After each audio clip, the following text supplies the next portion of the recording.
Los Angeles, August 2025.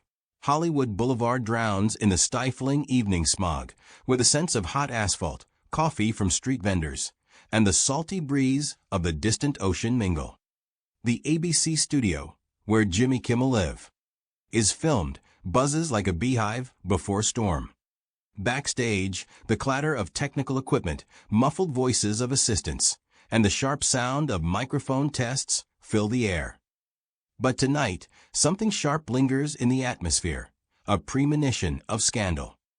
Jimmy Kimmel, the 57-year-old host with graying temples and a signature smile, stands in his dressing room, clutching his phone.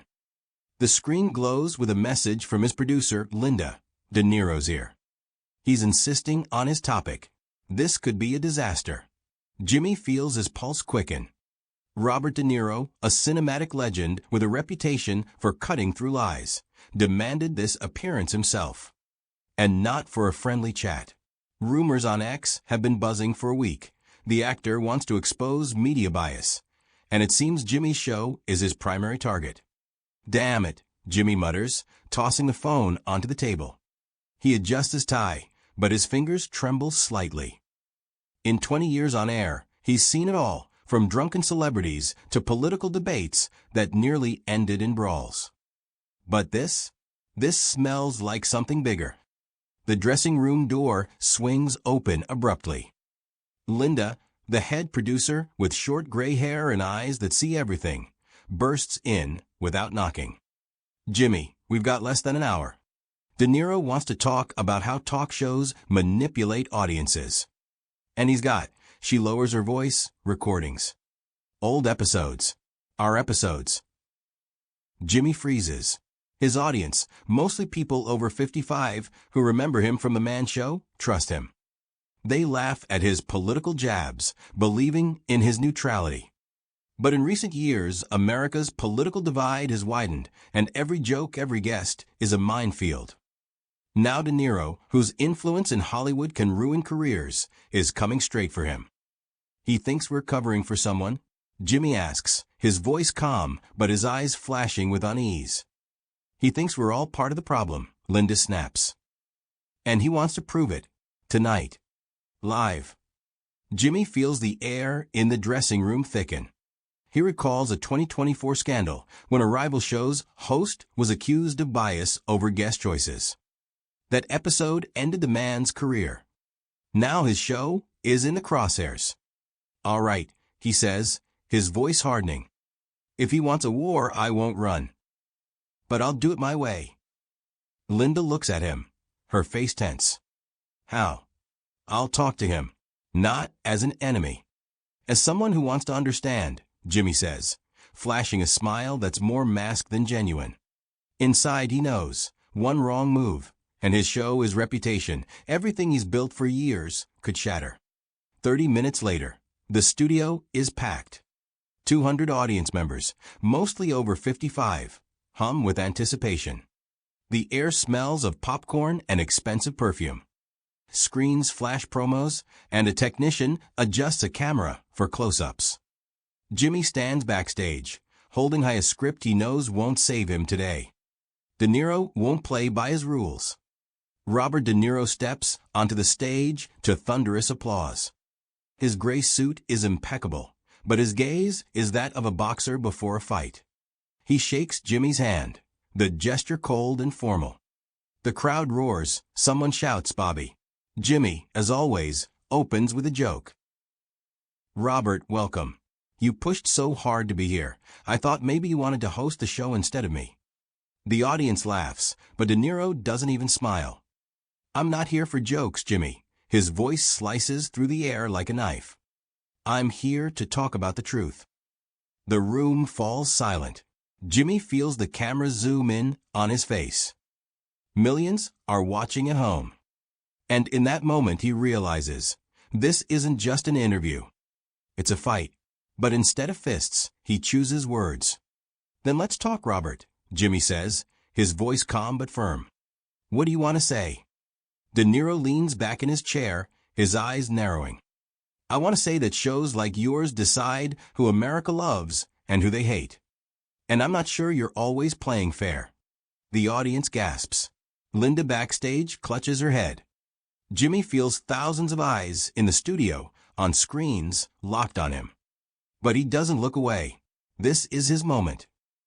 And he won't surrender without a fight. "You're saying we're dishonest?" Jimmy repeats, his voice calm but laced with steel. He feels sweat seeping under his shirt collar, but holds De Niro's gaze. "Let's get specific, Robert. What are we doing wrong?" De Niro, in a gray suit that fits like a second skin, leans back in his chair. His eyes, sharp and unrelenting, pierce Jimmy like an X-ray.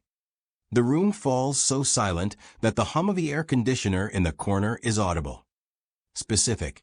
De Niro snorts, his gravelly voice cutting through the quiet. "All right. The 2024 election. You ripped into one candidate, his tweets, his hair, his way of talking. The crowd ate it up, and it was funny, I'll give you that. But the other candidate? You barely touched him. Why, Jimmy? Scared of his fans? Or did someone at ABC say, 'Don't go there, we need him'?" The audience erupts in whispers. Someone in the back shouts, "Truth." Linda, the producer, backstage, grips her walkie-talkie so tightly her knuckles turn white. Jimmy feels the cameras zooming in on his face, as if searching for a crack in his mask. He knows millions are watching at home, from Iowa suburbs to Florida condos. His audience, people who followed him since the 90s, expect a response. He can't afford to panic. "Robert," Jimmy leans forward, his voice softer but more confident, "you're accusing us of bias." "I hear you. But I want to understand. Are you saying we're covering for someone? Give me an example. One specific moment." De Niro raises an eyebrow, as if weighing whether to keep playing the game. Then he pulls a small, worn notebook from his pocket, old, tattered, with a bookmark. The audience gasps, as if he's drawn a gun. Jimmy feels his heart skip a beat. October 12, 2023. De Niro begins, flipping pages. "You had a senator everyone called too soft for the campaign. Your interview? 5 minutes of dog jokes, no questions about his vote on that controversial healthcare bill. A week later, you tore another guest apart for a smaller slip. Why, Jimmy? Why does one get a pass while the other gets the cannons?" The room explodes with applause mixed with cries of outrage. Jimmy feels the ground slip beneath him. He remembers that episode, not because it was special, but because the writers argued afterward. Were they too light? It seemed trivial then. Now De Niro holds that triviality like a grenade. "You're right," Jimmy says, the words spilling out before he can weigh them. The audience freezes. Linda backstage clutches her head. "Maybe we weren't entirely fair. But not because we're covering for anyone. We're trying to balance, Robert. It's not as simple as it looks." De Niro stares, his eyes narrowing. He expected denial, aggression, a joke. Not this. Balance. De Niro repeats, his voice quieter but more dangerous. "Jimmy, you know your show isn't just jokes. You shape what people think. When you go easy on one guy and shred another, you're picking a side. Whether you mean to or not." The audience erupts again, this time with applause. Someone shouts, "Tell him, Bobby." Jimmy feels sweat trickle down his back. He could crack a joke, defuse the tension, as he's done 1,000 times. But something in De Niro's gaze, not anger, but disappointment, stops him. "All right," Jimmy says, his voice almost a whisper, but caught by the mic. "If we messed up, I want to fix it. Not for you, Robert. Or them." He nods at the audience, who sit breathless. "But I can't do it alone. Help me understand what we're doing wrong." The room explodes with applause, louder than ever. De Niro looks at Jimmy, his face unreadable. Then he nods, barely. "Fine," he says, "but this doesn't end here. After the show, I'll show you the tapes. And we'll talk. For real." Jimmy smiles, this time genuinely. "Deal. Now how about something funny? I'm dying out here." The audience laughs, the tension easing, but only for a moment. Jimmy knows, this is just the beginning. After the show, Jimmy's dressing room smells of coffee and stress. He sits in a chair, holding a glass of whiskey he doesn't drink. Linda stands by the door, her face pale. "You pulled it off," she says, her voice trembling. "You didn't let him crush us." "For now," Jimmy replies, staring into space. "But he's right, Linda. We need to look at ourselves. If we want trust, we have to be honest." Linda nods, her eyes full of doubt. "What's next?" "I'll talk to him." "Listen, and maybe we'll change something," Jimmy says, taking a sip, feeling the warmth spread through his chest. "But first, I want to see those tapes." Footsteps outside. It's De Niro. His silhouette looms through the frosted glass. Jimmy feels his heart race again. He knows this conversation will change everything. Not just for the show, but for him. The next day, the studio feels different. Sunlight streams through high windows, illuminating the empty audience seats. Jimmy sits at a conference table, a laptop in front of him playing the tapes De Niro brought.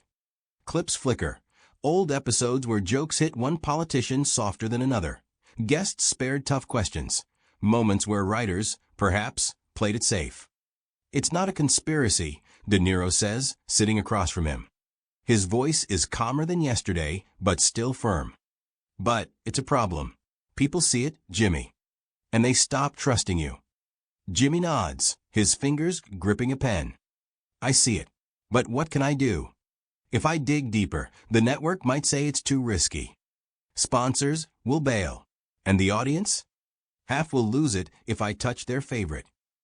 De Niro smiles, this time almost warmly. "You know the answer, Jimmy. You said it yesterday, for them. If you want trust, be honest.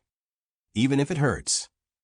Jimmy looks at him, then at the screen, where a frame of his own face is frozen. He feels something new growing in his chest, not fear, not anger, but resolve. "All right," he says. "Let's do it. But I want you there. If we're fixing this, we're doing it together." De Niro extends his hand. "Deal." A week later, Jimmy steps onto the stage. The audience is packed, the air thick with expectation. But tonight, he doesn't open with a political jab or a celebrity roast.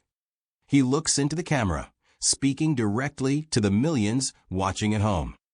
"A week ago, Robert De Niro came here and challenged me," he begins, his voice firm but sincere. "And you know what? He was right. We haven't always been fair. But I promise you, we're going to change. Not for ratings. For you." The audience erupts in applause, the sound washing over him like a wave. Jimmy's hands tremble, but not from fear. From hope. He doesn't know where this path will lead, whether the show will weather the storm, whether every viewer will forgive. But he knows one thing. This is the first step, and he's ready to take it. A month passes, and the transformation is palpable. Jimmy Kimmel Live evolves. Jimmy invites a broader range of guests, politicians from all sides, activists, everyday Americans with stories to tell. Questions grow sharper. Jokes land evenly, no one spared or favored. On X, the chatter is relentless. Some accuse him of selling out. Others praise his courage. But the ratings climb. His core audience, people over 55 who grew up laughing at his irreverence, send letters, emails, even handwritten notes. "Thank you for listening. Thank you for trying." Late one evening, Jimmy sits in his dressing room, a cup of coffee cooling in his hands. The city's lights twinkle through the window, a constellation of possibility. Linda walks in, her face softer than usual, a rare smile breaking through. "You did it," she says, leaning against the doorframe. "We didn't just survive this, Jimmy. We became something better." Jimmy nods, his gaze lingering on the Los Angeles skyline. "It's not the end, Linda. It's just the start." He sips his coffee, the bitter warmth grounding him. The road ahead is uncertain, sponsors may waver, the network may push back, and not every viewer will stay. But in this quiet moment, with the city humming outside, Jimmy feels a clarity he hasn't known in years. He's taken a stand, not with anger or defiance, but with openness. He's chosen dialogue over division, honesty over ease. And though the future is unwritten, there's a spark of hope in his chest, a belief that even a small step, taken with conviction, can ripple outward. Somewhere out there, in living rooms across America, people are watching. And maybe, just maybe, they're starting to listen.